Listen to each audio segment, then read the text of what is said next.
Class 5th आप लोगों के हाफ ईयरली एग्ज़ाम्स हैं और हम आपके लिए कुछ और मॉडल पेपर लाए हैं। इससे पहले मैंने मैथ्स का मॉडल पेपर बना चुका हूँ, आज मैं इंग्लिश का मॉडल पेपर लेके आया हूँ। ठीक है, मॉडल पेपर आपको थोड़ी सी हेल्प कर देगा किस प्रकार से पेपर आना है ना। हो सकता है इसमें से कुछ क्वेश्चन आपको रिपीट भी हो जाए।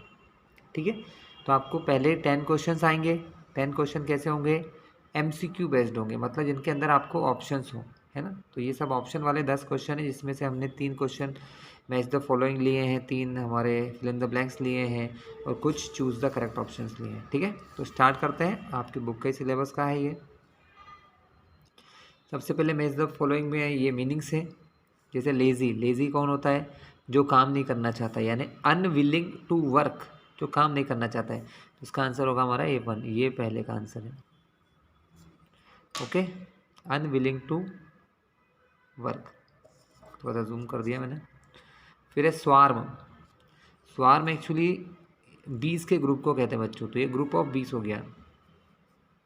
ठीक है, और डिजी मतलब चक्कर आते हैं ना अपने को, हिंदी में कहते हैं चक्कर आना। Feeling as if everything is spinning, सब कुछ घूम रहा है ऐसा फील होता है हमको, है ना। तो ये हमारा थर्ड का आंसर है। ठीक है, वेट हियर, ठीक है, टिल आई रिटर्न, मतलब जब तक मैं ना आ जाऊँ, टिल यानी जब तक मैं ना आ जाऊँ। Wait here till I return. They rested when they return, जब वो वापस आएंगे तो वो रेस्ट करेंगे, तो यहाँ भी वैन आएगा। ही नेवर टेल्स अ लाई, तो डजंट ही, इसका क्वेश्चन बनाया जाता है बच्चों, ये एक्चुअली ग्रामर का पार्ट है। ही नेवर टेल्स अ लाई, इसका एक क्वेश्चन यहाँ बनता है कि क्या उसने नहीं बोला? डजंट ही, डजंट ही कैसे करा हम लोगों ने बच्चों कि क्या भी कभी उसने, यहाँ इस लाइन का मतलब है ही नेवर टेल्स अ लाई, उसने कभी झूठ नहीं बोला।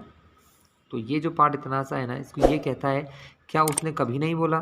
तो जब हम क्वेश्चन बनाते हैं तो सबसे पहले हेल्पिंग वर्ब लगाते हैं। तो सबसे पहले मैंने आगे लिखा डज, हेल्पिंग वर्ब लिखी डज, फिर लिखा नॉट, लेकिन डज नॉट को शॉर्ट में लिखे तो वो डजेंट हो जाता है। डजेंट और ही, क्या उसने नहीं बोला? डजेंट ही, इस टाइप से। चलिए, एंटोनिम ऑफ स्टैगमेंट, स्टैगमेंट मतलब होता है रुका हुआ, तो स्टैगमेंट का अपोजिट होता है बहने वाला, फ्लो होने वाला, तो फ्लोइंग। 4 ऑप्शन है, इनमें से एक सही चुनना है आपको। ठीक है, सिनोनिम्स ऑफ मील, मील यानी खाना होता है, खाने को फूड कहते हैं, है ना।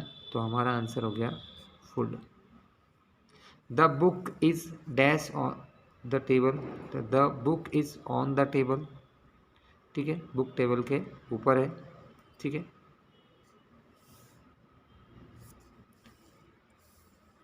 यहाँ पर ई आता, थोड़ी सी प्रिंटिंग मिस्टेक हुई है।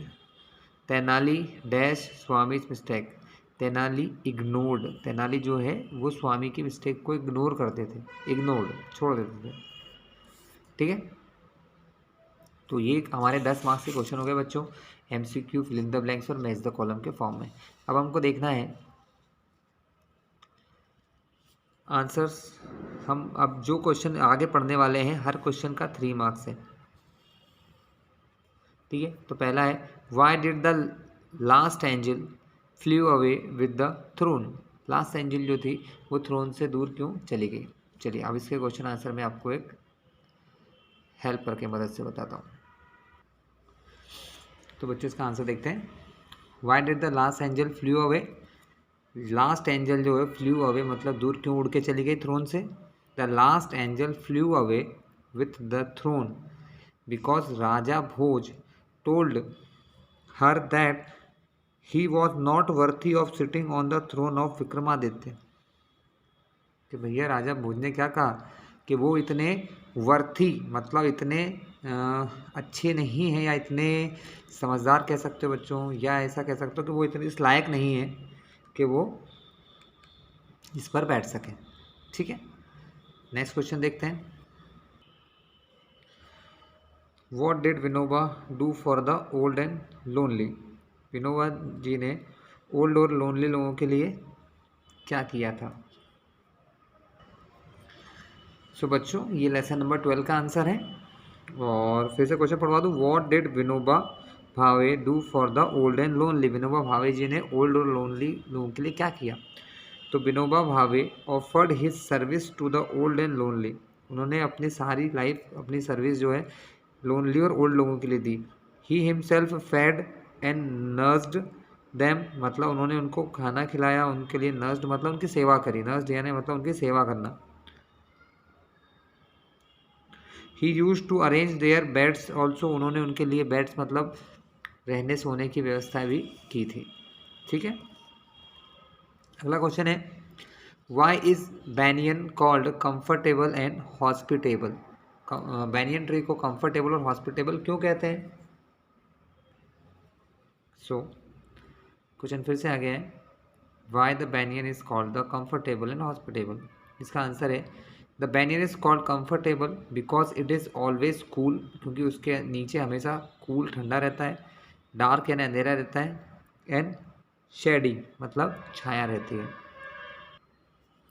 ठीक है, तो उसके नीचे हमेशा कूल डार्क और शेडी रीजन रहता है।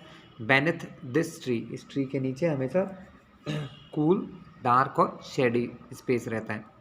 One can lean against its broad trunk, कोई भी इसके सहारे लेट सकता है, उसका ट्रंक जो है तना जो है बहुत मोटा होता है। एंड रीड अ बुक, और आराम से बैठकर वहाँ बुक पढ़ सकता है।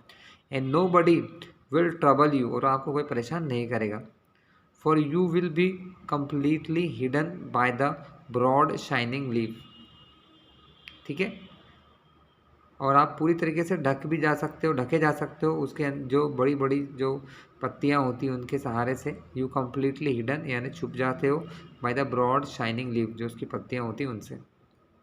The banyan tree is called hospitable because apart from boys and girls it gets a large number of other visitor like birds, squirrel, insect and flying foxes, मतलब उसके ऊपर बहुत सारे एनिमल्स भी बैठते हैं, पशु पक्षी बैठते हैं, है ना। बर्ड्स बहुत सारे उसके ऊपर आके बैठते हैं, तो बहुत सारे लोगों को रहने के लिए जगह भी देता है वो, इसलिए वो हॉस्पिटेबल भी है, कंफर्टेबल है सबके साथ। ठीक है,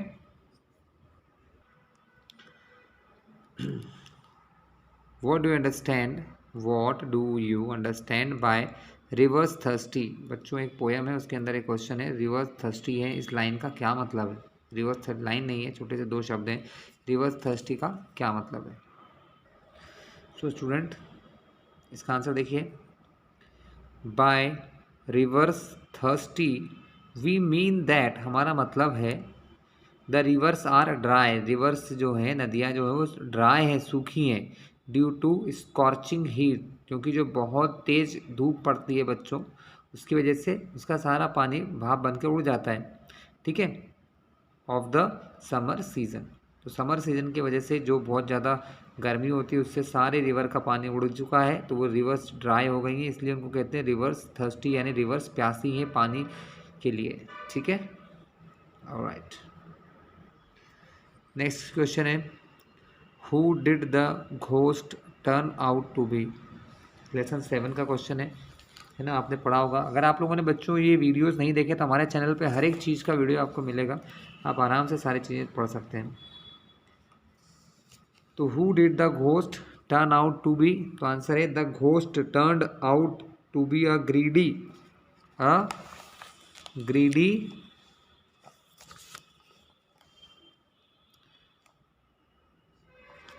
स्काई नेबर, मतलब उनका जो नेबर था वो था ये।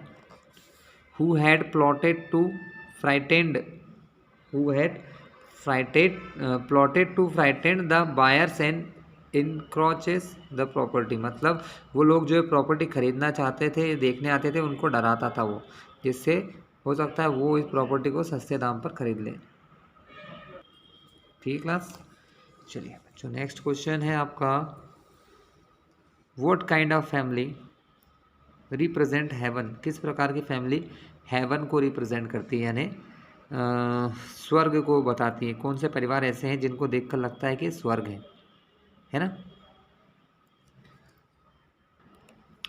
सो स्टूडेंट, फैमिलीज मतलब परिवार, वेयर वी फाइंड लव, मतलब जहाँ पर वी फाइंड हमें मिलता है, वी यानी हम और फाइंड यानी पता लगता है, हम देखते हैं कि जहाँ पर लव है यानी आपस में बहुत प्यार है लोगों में। And affection among the family member, मतलब परिवार के लोगों के बीच में एक दूसरे से बहुत लगाव है ना। वो परिवार रिप्रेजेंट करता है हेवन को, रिप्रेजेंट हेवन। तो वो फैमिली जिनके फैमिली मेंबर्स के बीच में लव एंड अफेक्शन होता है वो हमारा क्या कहलाते हैं, वो फैमिलीज हेवन, स्वर्ग कहलाती है। ठीक है। How do we feel at home, हमें घर पर कैसा लगता है। तो we feel comfortable at home, हमें घर पर कैसा लगता है, हमें घर पर कंफर्टेबल फील होता है बच्चों। ठीक है। चलिए अब नेक्स्ट क्वेश्चन की तरफ चलें। नेक्स्ट क्वेश्चन हमारा है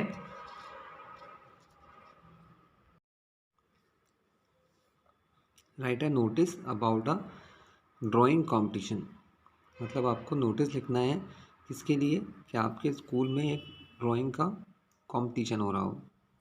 to be held in your school on children day, children's day के दिन बच्चों आपके स्कूल में कोई ड्राइंग कंपटीशन हो रहा हो। बच्चों ये चीज़ें आपकी बुक में बहुत अच्छे से दी हुई हैं, आप ही की बुक से मैं बता रहा हूँ, जो आप बुक से देख सकते हो डायरेक्टली। पेज नंबर 82 पर दिया हुआ है, पेज नंबर 82 पर ये गिवन है आपको। ठीक है, आप यहाँ से भी डायरेक्टली याद कर सकते हैं, और ऐसे और भी नोटिस और समझने के लिए हमारे चैनल पर जाके वीडियो देख सकते हैं। ठीक है। तो ड्राइंग कंपटीशन का नोटिस कैसे ड्राफ्ट करना है आपको, है ना। तो सबसे पहले ऊपर नोटिस आता है, नीचे नोटिस की हेडिंग आती है बच्चों। नोटिस की हेडिंग क्या है, कि आपको एक ड्राइंग कंपटीशन करवा रहे हो, तो ड्राइंग कंपटीशन। ठीक है, हेडिंग क्या आ गई आपकी, drawing competition. Our school is going to organise a drawing competition, मतलब हमारा स्कूल जो है इज़ गोइंग टू ऑर्गेनाइज, मतलब एक अरेंजमेंट कर रहा है या ऑर्गेनाइज कर रहा है एक ड्राइंग कंपटीशन ऑन 14 नवंबर, जिस दिन को चिल्ड्रन डे कहते हैं बच्चों, क्या कहते हैं, children's day. Interested students are to give their names to their class teachers, जो इंटरेस्टेड बच्चे हैं वो क्या करेंगे, नाम देंगे अपने क्लास टीचर्स को। द पार्टिसिपेंट, मतलब जो हिस्सा लेने वाले हैं, will have to bring, have to bring मतलब क्या उनको लाना पड़ेगा, will have to bring colours and drawing sheet with them, उनको अपने साथ कलर और ड्राइंग शीट लेकर आना पड़ेगी।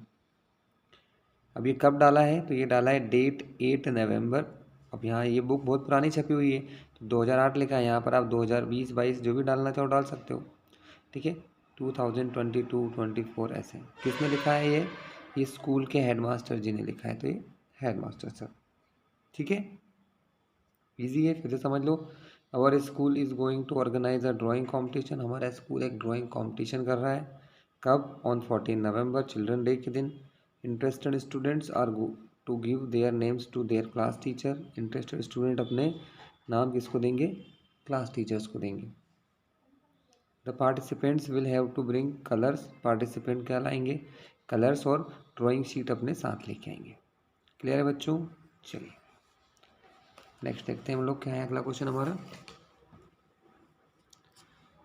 Question number 11। ये सब 3 मार्क्स के क्वेश्चन चल रहे हैं बच्चों।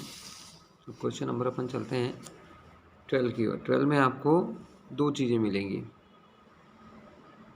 एप्लीकेशन, एक लेटर आपको लिखना है आपके फादर को 200 रुपीज़ मंगाने के लिए वो, और एक एप्लीकेशन किसके लिए, सिक लीव के लिए, छुट्टी के लिए। तो स्टूडेंट क्वेश्चन 12 है हमारा, application to your school headmaster for 2 days leave.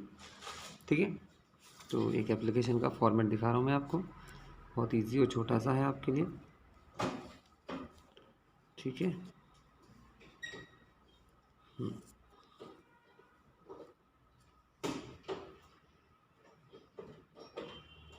ये ठीक है।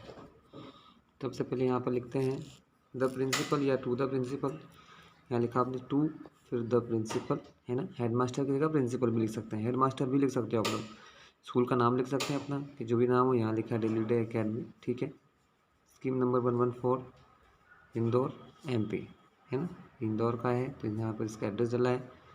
रिस्पेक्टेड मैडम, है ना, so respected ma'am, with due respect मतलब बड़े ही आदर के साथ, I beg to say that, मैं आपका ध्यान खींचना चाहता हूँ, मैं बताना चाहता हूँ, I am a student of class, जो भी आपकी क्लास है, यहाँ एक बच्चे का है, ये 4th लिखा है तो वो 4th का क्लास का होगा, तो I am a student of class 5th of your school, आपके स्कूल की क्लास 5th का स्टूडेंट हूँ। I am suffering from fever, मुझे बुखार आ रहा है, मैं सफ़र कर रहा हूँ, मतलब परेशान हूँ बुखार से। So I am unable to attend the school today, है ना। So kindly grant me leave for 1 day, ये 1 डे की है, आप इसको 2 डेज कर सकते हैं, ठीक है। यहाँ पर आप ये कर सकते हैं, I am unable to attend the school, today की जगह टुडे को काट देंगे आप, है ना। तो फिर kindly grant me leave for 2 days आ जाएगा, यहाँ पर 1 डेज की जगह 2 डेज, बस इतना सा फ़र्क है, क्योंकि आपके क्वेश्चन में 2 डेज का पूछा है, तो 2 डेज, ठीक है।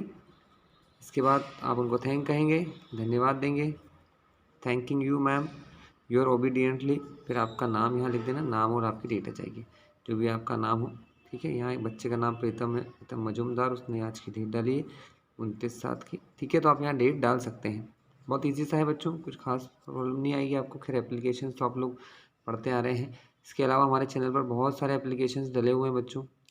इसी में बच्चों एक और थोड़ा सा एप्लीकेशन डला हुआ है, जो दूसरा है वो एक लेटर है, write a letter to your father, आपको अपने पिता को लेटर लिखना है, to send you ₹200 to buy books, मतलब आपको 200 रुपीज़ मंगाना है बुक्स खरीदने के लिए, या हो सकता है कोई और काम के लिए, यहाँ पर बाय बुक्स लिखा है, हो सकता है आपको स्टेशनरी लिख दें यहाँ पर, टू बाय स्टेशनरीज, है ना, टू कॉपीज़, तो आप सिर्फ 200, कहीं कभी इसमें 500 200 का मनी ऑर्डर लिखा होता है, तो इस प्रकार के क्वेश्चंस का सबका फॉर्मेट एक जैसा ही होता है, छोटे मोटे चेंज होते हैं। चलो देखते हैं।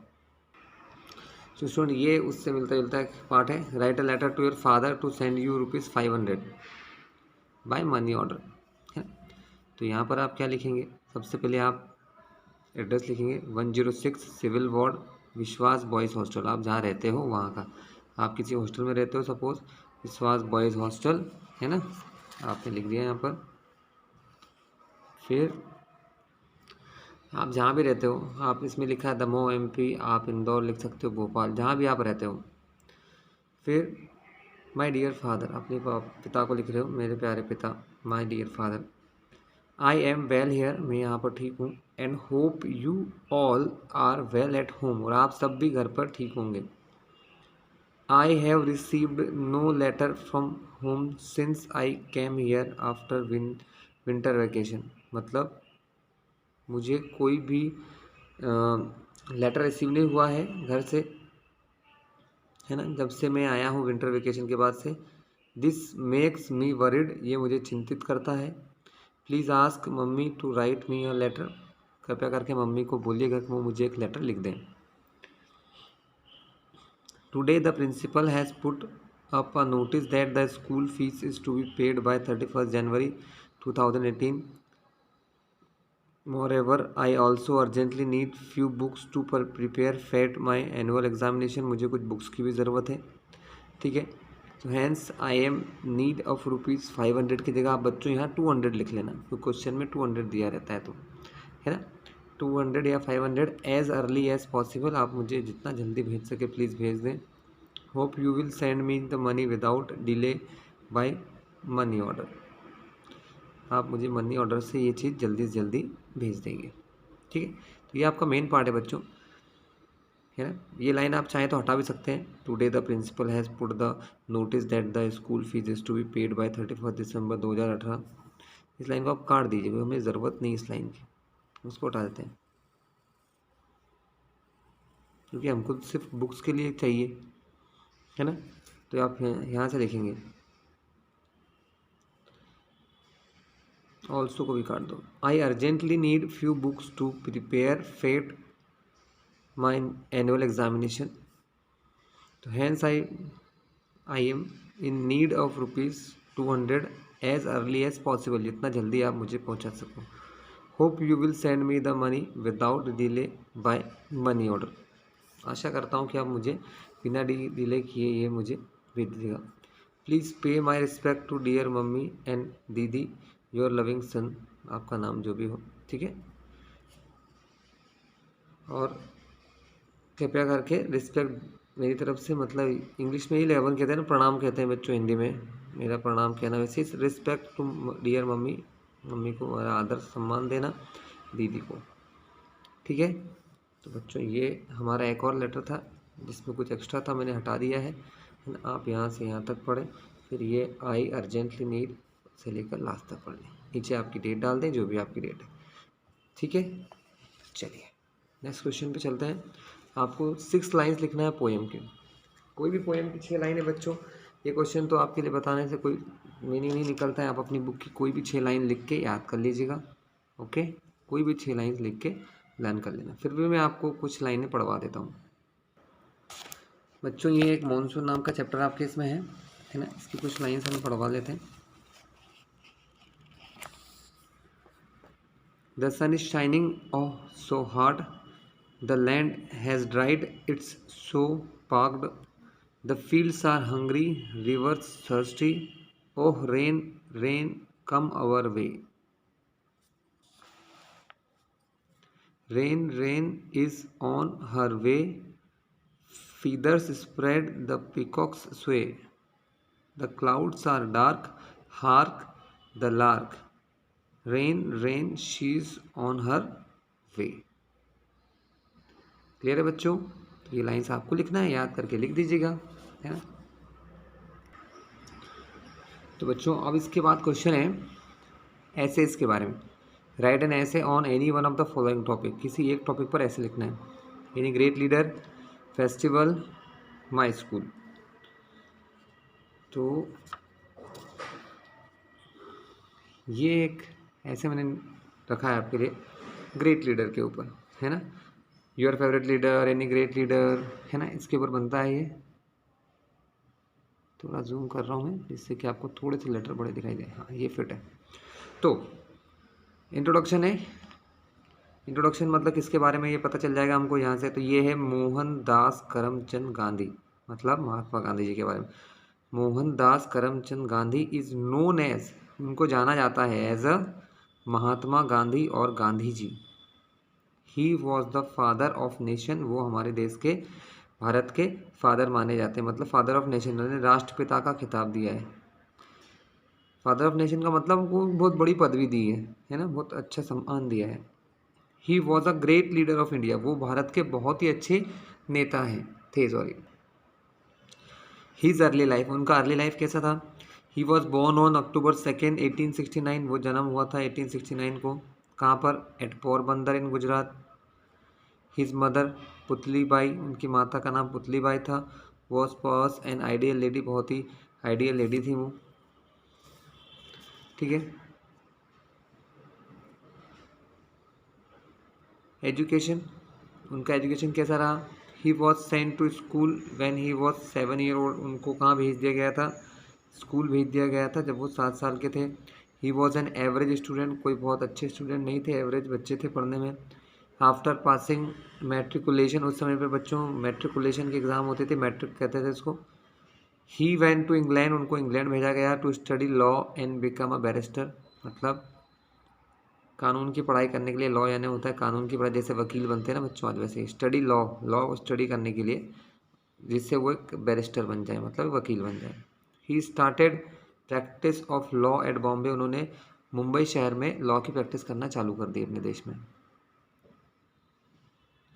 फिर आता है his political life. Gandhi ji started his political life in South Africa. He fought, मतलब उन्होंने अपनी जो पॉलिटिकल यानी नेता की जो लाइफ थी, जब वो नेता कैसे बने, तो वो उन्होंने साउथ अफ्रीका देश में चालू करी। He fought for the right of the Indian living there, उन्होंने उन लोगों के लिए, उनके अधिकारों के लिए लड़ाई करी जो साउथ अफ्रीका में रहते थे लेकिन भारतीय लोग रहते थे वहाँ पर, उनके लिए। ही स्टार्टेड सत्याग्रह मूवमेंट, उन्होंने सत्याग्रह मूवमेंट चालू किए। एंड गॉट सक्सेस, और वो सक्सेसफुल रहे, है ना, कैसे रहे, सक्सेसफुल रहे। After that he return to India and became a leader of Indian National Congress, उसके बाद वो भारत आए, है ना। एंड बिकम यानी बन गए लीडर, लीडर मतलब नेता, कहाँ के, इंडियन नेशनल कांग्रेस से। उस समय अपने यहाँ एक पार्टी हुआ करती थी बच्चों, आज भी जो कांग्रेस है उसी से जुड़ी हुई पार्टी थी वो, इंडियन नेशनल कांग्रेस, उसका हिस्सा बने। He along with his follower fought bravely for the freedom of India. मतलब he along with his follower मतलब वो और उनके जो फॉलोवर हैं, फॉट ब्रेवली मतलब बहुत बहादुरी से लड़ रहे थे, किन से, अंग्रेजों से, भारत की आज़ादी के लिए, फ्रीडम ऑफ इंडिया के लिए।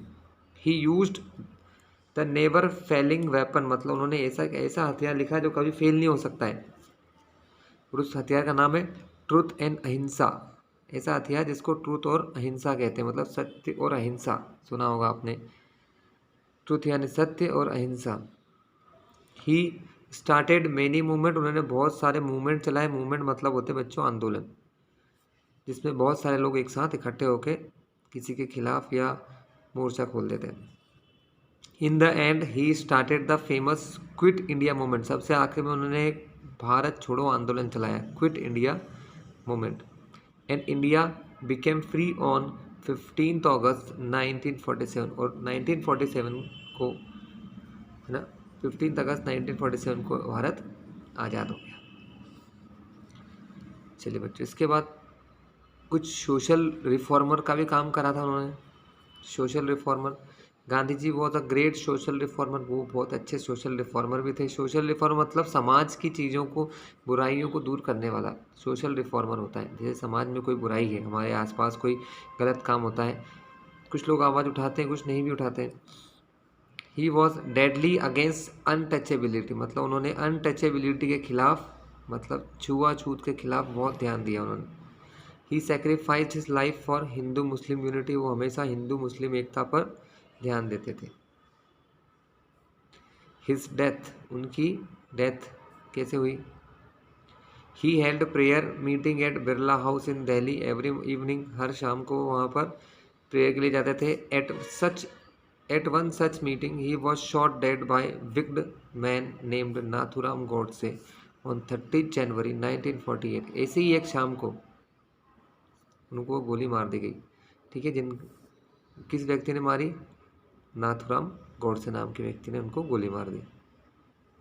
ठीक है, तो बच्चों ये एक महात्मा गांधी जी के ऊपर छोटा सा ऐसे था। एक और ऐसे है, उनको बोला गया है एनी फेस्टिवल, तो हम यहाँ पर हमारा जो दिवाली है वो फेस्टिवल ले रहे हैं। दिवाली फेस्टिवल के ऊपर कुछ लाइन्स हमने प्रिपेयर करी है बच्चों, वो आप देख लीजिए। So Diwali is one of the most important festival of Hindu festival, मतलब दिवाली एक बहुत ही, वन यानी एक बहुत ही मोस्ट इम्पोर्टेंट, बहुत ही ज़रूरी फेस्टिवल है। कहाँ का? हिंदू धर्म का, हिंदू फेस्टिवल से। It falls in the middle of Kartik month, ये कार्तिक महीने के बीच में आता है, और कार्तिक मंथ हिंदू पंचांग में आता है बच्चों, हिंदू पंचांग में आते हैं ना, चैत्र वैशाख, वैसे ही एक कार्तिक मंथ आता है।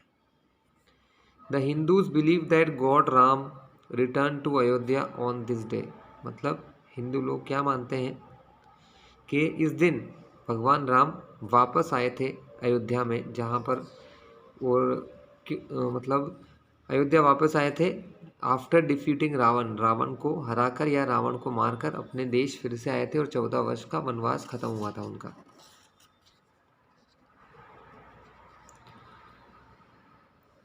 He was given a warm welcome, उनको बहुत ही अच्छा वेलकम दिया गया था उनके, वहाँ के लोगों के द्वारा, by the people of Ayodhya. Lamps were light up in his honour, उनके आने के सम्मान में दिए जलाए गए थे, लैम्प्स लगाए गए थे। Many days before the festival, अब क्या होता है, उस समय की बात तो ये रही, अब होता है many days before the festival people begin to clean, मतलब आज के समय में लोग अपने घरों की साफ़ सफाई करते हैं, वाइट वॉश करते हैं, है ना, कलर किया जाता है घरों में। डेकोरेट देयर हाउसेस, अपने घरों को डेकोरेट किया जाता है। On the day of festival all school offices and courts are close, मतलब इस फेस्टिवल के समय पर सारे स्कूल, सारे ऑफिस, कोर्ट, जजेस के ऑफिस सब बंद रहते हैं बच्चों। All people young and old put on new clothes, सब लोग नए कपड़े पहनते हैं। At night Lakshmi the goddess of wealth is worshipped, रात में लक्ष्मी जी जो हमारी धन की देवी हैं, गॉडेस ऑफ वेल्थ है ना, उनकी पूजा की जाती है। There is loud noise of cracker on this day, बहुत सारे लोग पटाखे भी जलाते हैं, है ना। तो नॉइस होती है क्रैकर की, पटाखों की आवाज़ भी आती है। तो बच्चों ये कुछ लाइन्स थी इसके ऊपर, दिवाली एक फेस्टिवल के ऊपर, ये भी लिख सकते हैं। फिर आता है बच्चों माई स्कूल, माई स्कूल के ऊपर भी देख लेते हैं। चलो बच्चों ये माई स्कूल के ऊपर ऐसा है। So this is my school, my school is a middle school, it is a government school. भाई ये कोई सरकारी स्कूल का बच्चा लिख रहा है, तो इट इज़ अ गवर्नमेंट, आप चाहो तो लिख सकते हो it is a private school. Its name is Gandhi schools, it is up to 8th standard, ये 8 तक का स्कूल है। इट इज़ फेमस स्कूल, बहुत फेमस स्कूल है। इट हैज़ 2 मेन बिल्डिंग, इसकी 2 मेन बिल्डिंग है। There are 10 rooms, rooms are airy, मतलब इसमें 10 कमरे हैं और कमरे बहुत हवादार हैं। एयरी मतलब हवादार, एयर से बना हुआ है। There is a big playground also, बहुत बड़ा प्ले ग्राउंड भी है। It is are 12 teachers in my school, हमारे स्कूल में 12 टीचर्स हैं। And there is a beautiful garden. बच्चों ज़रूरी नहीं आप ये लाइन्स लिखें, ठीक है, आप चाहें तो इससे भी अच्छा लिख सकते हैं, है ना। ये एक बहुत ही बेसिक लिखा है, एक बहुत ही वीक बच्चे के हिसाब से लिखा गया, आप इसको और अच्छा बना सकते हो, ठीक है। आप अपनी कंप्यूटर लैब के बारे में बता सकते हो कि in my school there is 50 computer and we have we are playing, हम खेलते हैं, we play a lot of games like table tennis, cricket, हम स्कूल में क्रिकेट भी खेलते हैं, है ना। तो बच्चों ये था हमारा माई स्कूल के ऊपर ऐसे, ठीक है। चलिए अब हमारे पास लास्ट क्वेश्चन बचा है 15th, जिसमें हम लोग एक अनसीन पैसेज पढ़ेंगे। बच्चों ये एक ऐसा क्वेश्चन है जो आपको क्लास 10th 12th तक आएगा, जब तक आप पढ़ाई करोगे तब तक आएगा, है ना। इंग्लिश में ये चीज़ सबसे कॉमन है, ये आता ही आता है बच्चों। क्या होता है ये अनसीन पैसेज? तो बच्चों यहाँ पर कुछ लाइनें लिखी हैं जो शायद आपने पढ़ी हो या नहीं भी पढ़ी हो, है ना। उसमें से आपको कुछ क्वेश्चंस के आंसर देना होता है। तो है a man who develops the habit of reading books, मतलब एक आदमी, एक इंसान, है ना, जिसको आदत है रीडिंग बुक की। हैबिट मतलब आदत, रीडिंग बुक्स, बुक पढ़ने की आदत है। इज़ ऑलवेज हैप्पी, वो हमेशा खुश रहेगा। Because books are the source of enjoyment, books जो है वो किस चीज़ का सोर्स है, मतलब साधन है। उनसे हमें क्या मिलता है? इन्जॉयमेंट मतलब मज़े मिलते हैं, कहानियाँ पढ़ते हैं, चुटकुले पढ़ते हैं, कविताएँ पढ़ते हैं, बहुत कुछ पढ़ते हैं बच्चों। तो इन्जॉयमेंट मिलता है, इंस्पिरेशन मिलता है, किसी काम को करने के लिए इंस्पायर होते हैं हम लोग कि हाँ हमें ये काम करना है, क्योंकि बहुत सारी चीज़ें बच्चों को पता नहीं होती। हम लोग किसी महापुरुषों के बारे में पढ़ते हैं तो हमें समझ में आता है हाँ उन्होंने ये काम किया, शायद मैं भी ये कर सकता हूँ। एंड इंस्ट्रक्शन, कुछ अच्छे इंस्ट्रक्शन भी मिलते हैं। इंस्ट्रक्शन मतलब होते हैं आदेश जो मिलते हैं कि हमें ऐसा करना चाहिए। In the company of book, मतलब बुक के कंपनी, कंपनी मतलब होता है बुक के साथ साथ। नो बडी फील्स लोनली, किसी को अकेला फील नहीं होगा, उसे लगेगा कि वो एक अलग ही दुनिया में है बच्चा। He always has a present occupation of leisure moment, मतलब उसके पास एक काम रहेगा, आराम के समय में भी वो ये पढ़कर कुछ ना कुछ काम कर सकता है, ऐसा इसका मीनिंग निकलता है। This is a possession more precious than gold, मतलब देखा जाए तो सोने से भी ज़्यादा प्रिसीसियस है, ये प्रीसियस है मतलब सोने से ज़्यादा, प्रीसियस यानी मूल्यवान है। इसका मूल्य देखा जाए तो सोने से भी ज़्यादा होता है, क्योंकि ये हमें बहुत सारा ज्ञान, नॉलेज, बहुत सारी चीज़ देती है। It is because of this that Ruskin calls books Kings treasure, मतलब एक राइटर थे रस्किन जी, उन्होंने किताबों को किंग्स ट्रेजर मतलब राजा का खजाना कहा है। King's treasure, treasure fill not with gold and silver, मतलब खजाना जो सोने और चांदी से नहीं भरा है, बट विथ नॉलेज, जो कि ज्ञान से भरा है, बुद्धि से भरा है, थॉट एंड आइडिया से भरा है, सोच, अच्छे विचारों से भरा हुआ है। It has rightly been said good books are like fast friend, good book जो अच्छी बुक्स होती हैं बहुत ही अच्छे दोस्तों की तरह होती है, fast friend. Those who do not read books are really poor, those यानी वो लोग, हु डू नॉट रीड जो कि रीड नहीं करते हैं, पढ़ते नहीं हैं किताबों को, आर रियली पुअर वो सच में गरीब है। Because they possess only the worldly wealth, उनके पास बस दुनिया की वेल्थ है, मतलब इस दुनिया में जो चीज़ें चलती हैं बच्चों, पैसा, धन दौलत, बस यही है उनके पास। But not the wealth of knowledge, लेकिन उनके पास नॉलेज का ज्ञान नहीं है। However it is important that one should acquire that habit of reading a book at a young age, लेकिन ये ध्यान रखना चाहिए कि ये हैबिट हमको सिर्फ यंग एज से ही होती है, बचपन से, मतलब जब हम थोड़े से बड़े होते हैं हमें समझ में आने लग जाता है ये किताबें हैं। आप जैसे 5th में आ गए हो, अब आपको ये चीज़ आना चाहिए, आपको बुक्स तरह तरह की पढ़ना चाहिए। तो यहाँ पर कुछ क्वेश्चन हैं, उनके आंसर हम लोग देंगे बच्चों। बच्चों क्या क्वेश्चन है, why is the book reader always happy? ठीक है, तो इसका आंसर यहाँ से लिख सकते हो,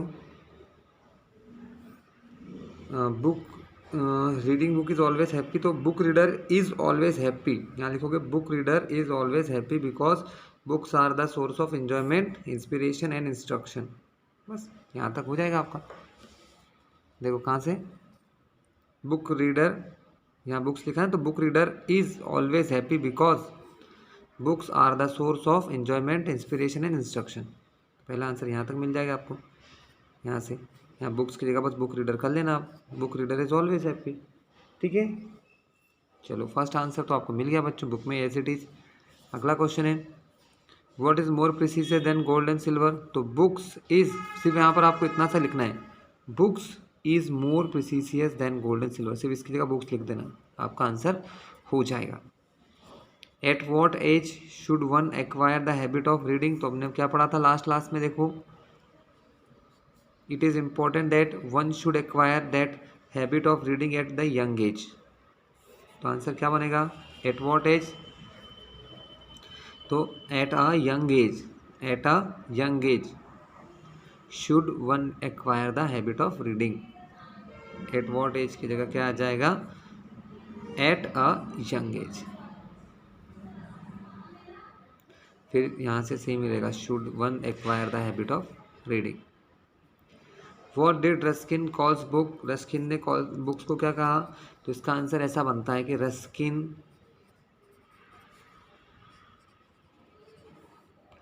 कॉल्ड